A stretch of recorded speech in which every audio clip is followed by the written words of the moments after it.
할렐루야. 오늘 우리가 함께 부를 찬송은 찬송가 381장 나 캄캄한 밤 죄의 길에입니다.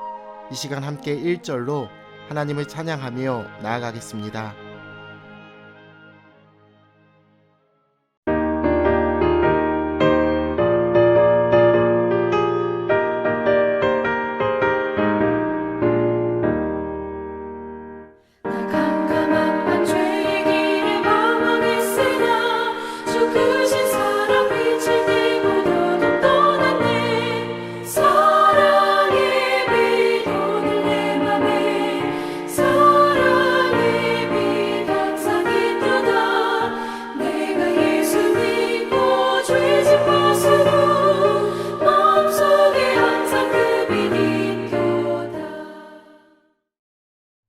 오늘 하나님이 우리에게 주시는 말씀은 욥기 18장 1절로 21절입니다. 수아 사람 빌닷이 대답하여 이르되 너희가 어느 때에 가서 말의 끝을 맺겠느냐. 깨달으라. 그 후에야 우리가 말하리라. 어찌하여 우리를 짐승으로 여기며 부정하게 보느냐. 울분을 터뜨리며 자기 자신을 찢는 사람아, 너 때문에 땅이 버림을 받겠느냐. 바위가 그 자리에서 옮겨지겠느냐. 악인의 빛은 꺼지고 그의 불꽃은 빛나지 않을 것이요, 그의 장막 안의 빛은 어두워지고 그 위의 등불은 꺼질 것이요, 그의 활기찬 걸음이 피곤하여지고 그가 마련한 꾀에 스스로 빠질 것이니, 이는 그의 발이 그물에 빠지고 올가미에 걸려들며 그의 발 뒤꿈치는 덫에 치이고 그의 몸은 올무에 얽힐 것이며, 그를 잡을 덫이 땅에 숨겨져 있고 그를 빠뜨릴 함정이 길목에 있으며, 무서운 것이 사방에서 그를 놀라게 하고 그 뒤를 쫓아갈 것이며, 그의 힘은 기근으로 말미암아 쇠하고 그 곁에는 재앙이 기다릴 것이며, 질병이 그의 피부를 삼키리니 곧 사망의 장자가 그의 지체를 먹을 것이며, 그가 의지하던 것들이 장막에서 뽑히며 그는 공포의 왕에게로 잡혀가고 그에게 속하지 않은 자가 그의 장막에 거하리니 유황이 그의 처소에 뿌려질 것이며, 밑으로 그의 뿌리가 마르고 위로는 그의 가지가 시들 것이며,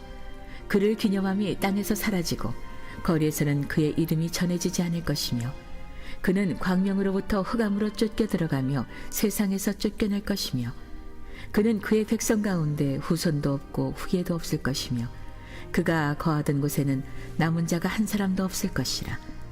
그의 운명에 서쪽에서 오는 자와 동쪽에서 오는 자가 깜짝 놀라리라. 참으로 불의한 자의 집이 이러하고 하나님을 알지 못하는 자의 처소도 이러하니라.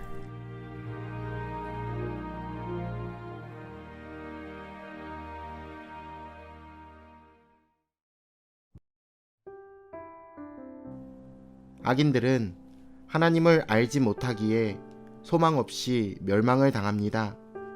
죄인들은 죽음에 에워싸일 때 의지할 대상이 아무것도 없습니다. 구속자도 중재자도 없는 것입니다. 그런데 빌닷은 욥이 이런 결말을 당할 것이라고 경고합니다. 수아 사람 빌닷이 욥의 변호에 대해 더욱 거세고 공격적인 태도로 대답을 합니다. 빌닷은 욥이 앞선 대답에서 자신과 친구들을 짐승으로 여겨 부정하게 보는 것에 분개하며 욥을 향해 분하여 스스로 찢는 자라고 책망을 합니다. 이는 하나님이 진노하셔서 마치 맹수와 같이 달려들어 자기를 찢으신다는 욥의 불평을 두고 이야기하는 것입니다. 그는 욥이 하나님의 징계를 받아 마땅히 회개해야 함에도 도리어 분노한다며 그 어리석은 행위를 비난하고 있습니다. 그러나 이는 욥의 고난을 잘못 이해한 것입니다. 이제 빌닷은 악인의 끔찍한 죽음에 대해 긴 연설을 시작합니다. 빌닷은 악인의 빛이 어두워지고 등불과 같이 그 생명의 불꽃이 꺼질 때에 완전히 암흑과 혼란이 찾아올 것이다 라고 이야기합니다. 그의 강한 걸음이 피곤해지고 그가 마련한 꾀에 스스로 빠질 것입니다. 빌닷은 욥의 처지가 바로 악인의 비참한 모습이다 라고 지적합니다. 그러나 욥이 악인이어서 재앙을 만나 생명의 불꽃이 꺼진 게 아닙니다. 믿음의 시험을 받아 그와 같이 된 것입니다. 빌닷은 악인의 운명이 올무에 사로잡힌 짐승과 같다고 이야기합니다. 빌닷은 악인의 발이 스스로 그물에 빠지고 올무에 얽힐 것이며 그를 잡을 덫이 땅에 숨겨져 있고 그를 빠뜨릴 함정이 길목에 있을 것이다 라고 이야기합니다. 빌닷은 욥이 아무리 발버둥을 쳐도 무시무시한 운명이 그를 기다리고 있기 때문에 무서운 것이 사방에서 그를 놀랄 것이며 그 뒤를 쫓아갈 것이다 라고 경고합니다. 악인의 최후는 이와 같지만 욥에게 해당되는 상황은 아니었습니다. 우리는 진리를 바르게 적용하는 지혜를 간구해야 합니다. 빌닷은 재앙이 욥을 끈질기게 뒤쫓으며 그를 삼키려 하고 경고 없이 갑자기 그를 덮치려고 기다리며 질병이 그의 피부를 삼켜 사망의 장자가 그의 지체를 먹을 것이라고 이야기합니다. 이것은 치명적인 질병이 욥의 육신을 죽음으로 삼킬 것을 암시하는 비유였습니다. 또한 죽음이 닥치면 악인은 장막에서 뽑힐 것이며 공포의 왕에게 잡혀가서 죽은 자들의 땅에 버려지게 될 것이다 라고 선언합니다. 이는 죽음이 저항할 수도 피할 수도 없는 세력임을 강조하는 표현이었습니다. 비극적인 사건을 연속으로 겪은 친구에게 할 수 있는 이야기는 아니었습니다. 빌닷은 생생하고 장황한 묘사로 악인이 얼마나 비극적인 결말을 맞이하는지 설명하고 있습니다. 하지만 세상은 이렇게 단순한 원리로 돌아가지 않습니다. 악인이 번성하기도 하고 의인이 고난을 당하기도 합니다.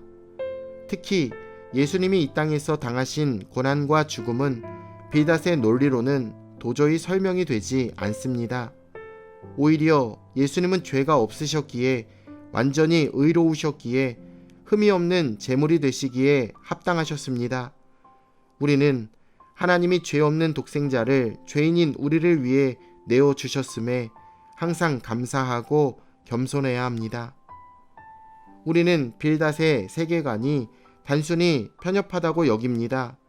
그러나 때론 우리도 그와 같은 원리로 이 세상을 이해하려고 하고 자신과 이웃을 평가하려고 합니다. 그럴 때마다 협소한 견해를 내려놓고 죄인의 운명을 대신 감당해 주신 하나님의 어린 양 예수 그리스도를 기억하며 하나님의 뜻을 구하시길 예수님의 이름으로 축원합니다. 내일 뵙겠습니다.